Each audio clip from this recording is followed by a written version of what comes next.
Agri-Challenge,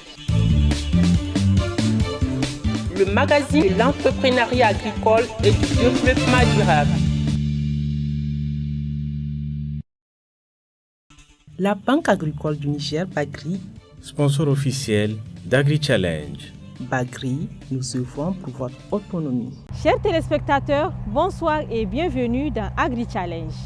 Quand je vous dis acteur de la production agricole au Niger, à quoi pensez-vous? Avez-vous une fois pensé à la contribution des femmes dans la production des produits agricoles que nous consommons tous les jours? Eh bien, cette filière n'est pas complètement l'apanage des hommes. Elles sont nombreuses les femmes qui s'investissent dans la production agricole.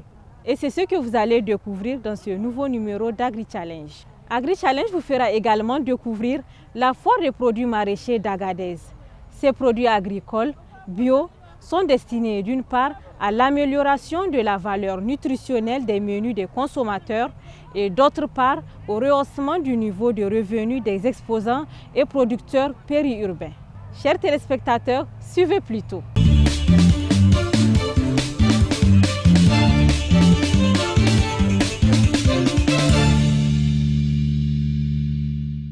Dans la pratique agricole, les femmes apportent de nos jours une contribution importante à la production agricole mondiale. Selon la FAO, les femmes représentent 43% de la main-d'œuvre agricole dans le monde. À l'échelle des pays en développement, ce taux monte à 60%. De ce fait, les femmes jouent un rôle essentiel dans le développement de l'agriculture. Au Niger aussi, l'on assiste de plus en plus à une floraison des entreprises de production agricole. Présente depuis 2006, Ainoma est une entreprise agricole qui exerce dans la production, la commercialisation et la distribution d'intrants agricoles. Sa chef de file est animée d'une grande passion pour l'agriculture. Cette entreprise sémencière emploie une main-d'œuvre féminine importante. Alors, au niveau de Ainoma, notre plus grande activité, c'est vraiment la production des semences. Alors, la production des semences, nous collaborons avec la recherche agronomique, qui est généralement INRAN et ICRISAT, où nous achetons les semences de base et de pré-base que nous multiplions sur nos terrains et aussi avec des paysans multiplicateurs qu'on les appelle. Et on fait des contrats de production avec des groupements de femmes, avec des coopératives, avec des grands producteurs aussi. Aujourd'hui, nous sommes à peu près à 18 000 producteurs, dont la majorité sont des femmes, parce que nous travaillons sur les filières qui emploient le plus de main-d'œuvre féminine, où les femmes sont intéressées par ces cultures comme l'arachide et le sésame. Et donc nous travaillons avec les femmes dans à peu près 5 régions du Niger. Aujourd'hui, elles sont autour de 15 000 femmes. Activité des femmes rurales auparavant, la production agricole est devenue aujourd'hui l'affaire des femmes citadines. Elle est surtout pratiquée par plusieurs femmes diplômées. C'est le cas de la promotrice de l'entreprise agricole Salma, une entreprise de production et de vente d'aliments bétail à base de résidus de récolte. Nafissa Hamidou, elle est sage-femme de formation, ce qui fait rire les gens. Mais ça n'a rien à voir avec ce que vous faites. Chaque fois, je répondais aux gens, c'est la passion en fait. Après être sage-femme de formation, Nafissa a étudié. Donc, j'ai une licence en épidémio-statistique. J'ai un master 2 en gestion des projets. J'ai eu à travailler dans des organisations comme la plateforme paysanne du Niger. C'est d'où vient même l'idée de créer une unité de production d'aliments bétail. Je l'avoue que c'était difficile. J'étais venue voir ma mère qui m'a donné sa bénédiction. Mon père était « Waouh, c'est quoi cette histoire-là ?» Peut-être c'est mon sang-pelle aussi qui m'attirait aussi à faire l'aliment bétail. Et voilà, depuis 2014, l'aventure est lancée avec 800 000 francs. Actuellement, l'entreprise, 9 ans d'existence, on a passé d'un petit broyeur qui faisait 40 sacs jour. Avant même de faire les sacs en farine, on faisait les blocs multinutritionnels. Avec l'évolution, nous faisons actuellement 10 tonnes par jour, ce qui fait 400 sacs par jour. En 2014, avec mes 50 000, parce que j'avais acheté la machine, je vous disais, à 750 000, ça me restait 50 000. J'avais acheté des petites choses de rien du tout, les fourches, tout ce que j'avais besoin pour commencer. J'avais recruté 3 personnes. Plus moi, ça faisait 4. Maintenant, j'emploie 16 personnes actuellement. Oui. Dans le domaine de la production agricole, ces femmes sont capables de fournir un résultat satisfaisant du fait de leur ingéniosité dans la production. Travailler avec les femmes, c'est une bénédiction, je dirais. Quand vous faites des contrats de production avec ces femmes, en termes de recouvrement, vous êtes à 100%. Donc, c'est des femmes qui sont engagées. Elles tiennent leur parole par rapport aux engagements qu'elles ont pris et elles sont enclines à s'améliorer. C'est vrai qu'il y a des défis de technicité au départ, mais avec des formations, avec des conseils, c'est des femmes vraiment qui ont l'envie, qui ont la volonté d'apprendre et de donner le meilleur d'elles-mêmes. Et surtout, quand je vous ai dit, par rapport aux engagements financiers qu'elles prennent, vraiment, elles honorent leur engagement. Donc, ce n'est pas pour rien que sur 18 000 producteurs, nous avons 15 000 femmes. Donc, ça veut dire que c'est des personnes de confiance. Passion et détermination sont les qualités qui ont valu à Nafissa Hamidou Abdoulaye la place qu'elle occupe aujourd'hui. Elle continue à gravir les échelons dans ce domaine. Le fait de ne pas connaître l'entrepreneuriat même en tant que tel. Je suis rentrée dans un domaine que je ne maîtrisais même pas. Je ne connaissais pas l'entrepreneuriat. Je n'ai jamais fait l'entrepreneuriat. Je me suis lancée dans une activité où aucun homme ne le fait. Ce que les hommes faisaient, c'est d'amener les matières premières, tout ce qui est son de blé, tourteau de coton, qui sont aussi mes matières premières pour faire l'aliment enrichi que nous sommes en train de faire actuellement. Et le fait de dire en tant que femme moderne, intellectuelle, que je suis en train de faire l'aliment bétail, les gens n'arrivent pas à comprendre. Les gens se disent, mais c'est quoi? Elle est fantôme? Elle est quoi? Là, je dis non, je ne suis pas fantôme, je suis un être humain. Quand je veux, je peux. Il y a des difficultés, le fait de ne pas connaître l'entrepreneuriat, le fait d'être femme dans un domaine hautement homme actuellement, et de plus en plus les hommes sont dans le domaine actuellement. Donc je suis la seule femme qui le fait. C'est très compliqué en tant que femme. Donc voilà. De l'autre côté aussi, l'accès au financement, et c'est un peu compliqué.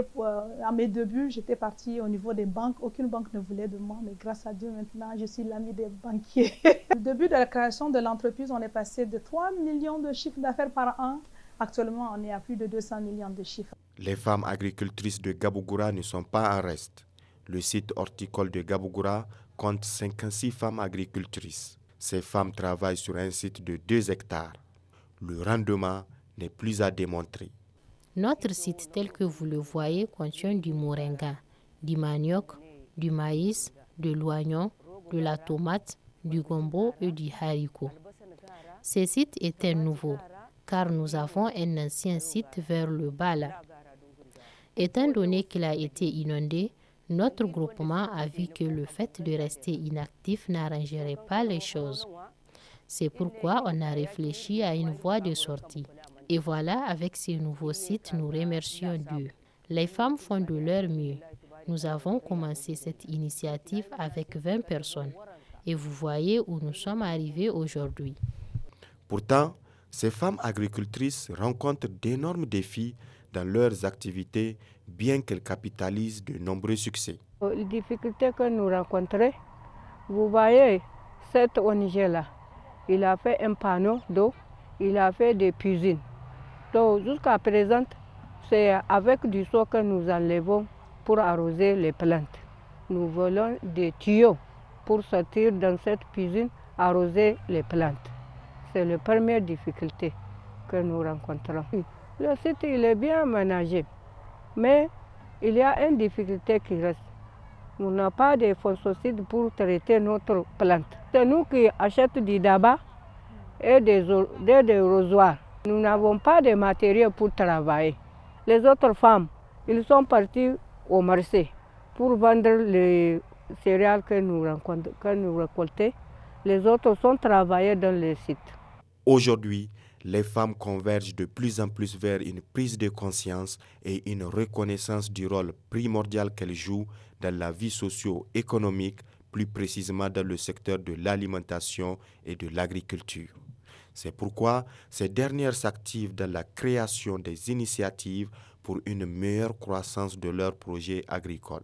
Ces femmes productrices jouissent d'un accompagnement technique et financier d'un certain nombre de partenaires sous l'œil vigilant du gouvernement nigérien. Agri-Challenge. Depuis le 10 janvier et jusqu'au 10 février 2024, la capitale nigérienne Niamey s'illumine aux couleurs de la foire des produits maraîchers et agricoles de la région d'Agadez. Véritable vitrine de la richesse agricole du Niger, cet événement annuel depuis 13 ans revêt une importance particulière cette année avec un thème résolument patriotique. Consommons nos produits locaux pour le patriotisme. Ces produits-là, nous les exposons pour permettre aux producteurs de subvenir à leurs besoins et aussi de faciliter à la population de Niamey d'avoir des produits bio, d'avoir des produits qui vont permettre en tout cas à chaque membre de la communauté d'avoir, si vous voulez, les produits à un bas prix. Cette année aussi, la foire propose un étalage de produits agricoles de la région d'Agadez débordant des fruits frais, des légumes, de la pomme de terre, de l'ail, entre autres. L'édition de cette année revêt un cadre particulier pour les organisateurs du fait de la prise en compte de leurs doléances des éditions antérieures. L'an passé, nous n'avions pas bénéficié de l'ouverture dont nous jouissons cette année. Notre emplacement était situé aux abords de la grande mosquée de Niamey. Elle lui était propice à la mise en valeur de nos produits et à leur rentabilité. Nous n'avions guère reçu le soutien nécessaire pour assurer le bon déroulement de cette foire. Toutefois, cette année, comme vous pouvez le constater, nous sommes bien installés dans un lieu propice, attirant une clientèle en quête d'achat et nous parvenons à tirer notre épingle du jeu de manière satisfaisante. Nous exprimons notre reconnaissance à Dieu car tout se déroule harmonieusement grâce à nos autorités qui ont su prendre en main de façon avisée l'organisation de cet événement. Dans une démarche encourageante, les autorités nigériennes et d'autres partenaires ont promis de soutenir davantage les producteurs locaux et l'organisation de cette foire. La construction d'un magasin de stockage dédié aux produits maraîchers et agricoles de la région d'Agadez est annoncée, offrant aux producteurs une solution fiable pour la conservation de leurs récoltes. Nous avons exprimé beaucoup de besoins, dont un endroit où nous avons vraiment exposé nos produits sur l'étendue de l'année. Et cette année, vraiment avec l'aide de nos autorités, nous avons eu la avoir cette place-là et nous avons avec nos bailleurs de fonds, en tout cas, construire en tout cas cet endroit. Nous avons les besoins d'avoir des magasins froids pour conserver nos produits.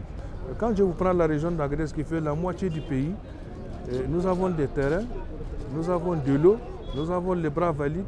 Il nous reste tout simplement à accompagner ces jeunes-là pour un pays crédible, il faut qu'il ait une autosuffisance alimentaire. Là, la crédibilité du pays. Donc c'est pourquoi les autorités nous ont en tout cas donné la certitude qu'ils vont accompagner les maraîchers, que ce soit d'Agadez ou du pays, pour permettre à nos populations d'avoir des produits à bas prix, des produits bio, des produits nigériens. La foire des produits maraîchers et agricoles de la région d'Agadez représente bien plus qu'une simple vitrine pour les produits locaux. Elle joue un rôle crucial dans le soutien économique des producteurs de la région d'Agadez. En mettant en avant leurs produits et en créant des opportunités de vente directe, les agriculteurs et les maraîchers peuvent élargir leur clientèle, générant ainsi des revenus supplémentaires. Nous sommes venus à cette foire pour exposer les productions issues de nos terres. Nous sommes venus avec de la pomme de terre, des oranges, pour ne citer que cela.